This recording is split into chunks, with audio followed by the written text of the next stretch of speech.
ഉസ്താദ് സാക്കിർ ഹുസൈൻ ഇന്ത്യൻ തബ്ലയുടെ ജീവശക്തിയും പാരമ്പര്യത്തിന്റെ പ്രചാരകരുമായിരുന്നു. അദ്ദേഹത്തിന്റെ സംഗീതത്തിൽ അടങ്ങിയിരിക്കുന്ന മഹത്വം, താളസങ്കല്പങ്ങളുടെ ഗാംഭീര്യവും ഇന്ത്യൻ പാരമ്പര്യത്തിന് ഒരു അന്താരാഷ്ട്ര മുഖമാണ് നൽകിയത്. തബല എന്ന ഉപകരണത്തിന്റെ പരിഷ്കരണങ്ങളിലൂടെയും അത് പാശ്ചാത്യവും ആധുനികവുമായ സംഗീതത്തിന്റെ ലോകത്ത് കടന്നു ചേർന്നതിലൂടെയും സാക്കിർ ഹുസൈൻ ഒരു അടയാളമായി തീർന്നു. അദ്ദേഹത്തിന്റെ സംഗീതവും ജീവിതവും ഇന്ത്യയുടെ സാംസ്കാരിക ഭൂപടത്തിൽ അപൂർവമായ സംഭാവനയായി നിലകൊള്ളുന്നു.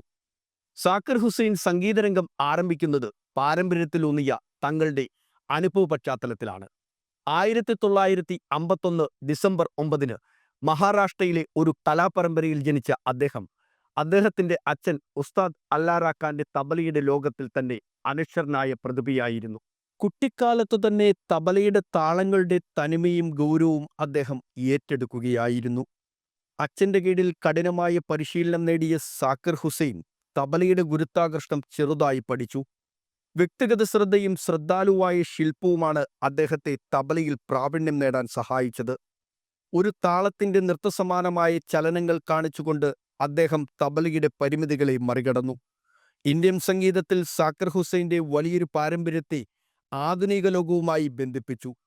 കർണാടക സംഗീതത്തിലും ഹിന്ദുസ്ഥാനി സംഗീതത്തിലും അദ്ദേഹത്തിന്റെ തബലയുടെ പുതിയ സാധ്യതകൾ പരീക്ഷിച്ചു. അദ്ദേഹത്തിന്റെ താളവിന്യാസങ്ങൾ ഒരു സംസ്കാരത്തിന്റെ താളവിനിമയമെന്നതിലുപരി പാശ്ചാത്യ സംവേദനത്തിലുള്ള ഒരു വിളിയായിരുന്നു. സാക്കിർ ഹുസൈൻ തബലയെ ആശ്രയിച്ചുകൊണ്ട് ജാനി മിച്ചൽ, ജോൺ മക്ലാഫിൻ, മെഹർ അലി, ഷഹനായി വിദ്വാൻ, ബിസ്മില്ല ഖാൻ തുടങ്ങിയവർക്കൊപ്പം വിവിധ സംഗീത ശാഖകളിൽ പ്രവർത്തിച്ചു. ചലച്ചിത്രങ്ങളുടെയും വ്യവസായത്തിന്റെയും വിവിധ മേഖലകളുടെ പശ്ചാത്തലത്തിൽ അദ്ദേഹം തബലയുടെ പ്രസക്തി വളർത്തി. സാക്കിർ ഹുസൈൻ നാം കാണുന്ന ഒരു കലയുടെ ഹൃദയമാണ്. അദ്ദേഹത്തിന്റെ തബല ശൈലികൾ ഒരു സംഗീത സംസ്കാരത്തിന്റെ വൈവിധ്യം മാത്രമല്ല, ലോകതലത്തിൽ അത് എങ്ങനെയാണ് പുനർനിർവചിക്കപ്പെടുന്നത് എന്നതിൻ്റെ തെളിവ് കൂടിയാണ്. പണ്ഡിറ്റ് രവിശങ്കറിനൊപ്പമുള്ള ജഗൽബന്ദികളിലും ശിവകുമാർ ശർമ്മയോടൊപ്പം വിദ്യാസംഭാഷണങ്ങളിലും ലോകോത്തര സംഗീതമേളകളിൽ തബലയുടെ പ്രതാപം തിളക്കമാർന്നുകൊണ്ടേയിരുന്നു. 1960കളിൽ അദ്ദേഹം പാശ്ചാത്യ ലോകത്തിന്റെ ശ്രദ്ധയിൽപ്പെടുകയും ജോൺ മക്ലാഫിൻ എന്നീ മറ്റ് ആഗോള സംഗീതവേദികളിൽ പ്രവർത്തിക്കുകയും ചെയ്ത അദ്ദേഹം പാശ്ചാത്യ സംഗീതത്തിന് ഇന്ത്യയുടെ താളങ്ങൾ ഉപയോഗിച്ച് മാറ്റമില്ലാത്ത ഒരു മധ്യപാത സൃഷ്ടിച്ച മനുഷ്യനായി അദ്ദേഹം അടയാളപ്പെട്ടു. സാക്കിർ ഹുസൈൻ മികവിന്റെ ഒരു മാതൃകയാണ്. അദ്ദേഹത്തിന്റെ കരുത്തും താളശൈലിയുടെ സർഗാത്മകതയും തബലയിൽ പുതിയ തലമുറയെ പ്രചോദിപ്പിച്ചു. 2002 പത്മഭൂഷൺ പുരസ്കാരവും ഗ്രാമി അവാർഡുകളും അദ്ദേഹത്തിന് ലഭിച്ചു. സാക്കിർ ഹുസൈന്റെ തബല ഒരു ആത്മീയ അനുഭവമാണ്.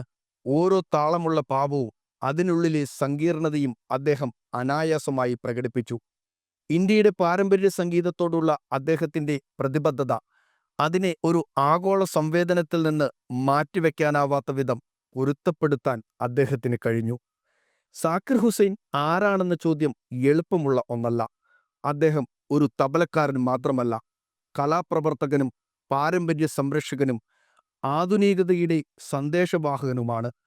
അദ്ദേഹത്തിന്റെ സംഗീതം പതിഞ്ഞിരിക്കുന്നത് ഓരോ സംഗീതപ്രേമികളുടെ ഹൃദയത്തിലേക്കാണ്.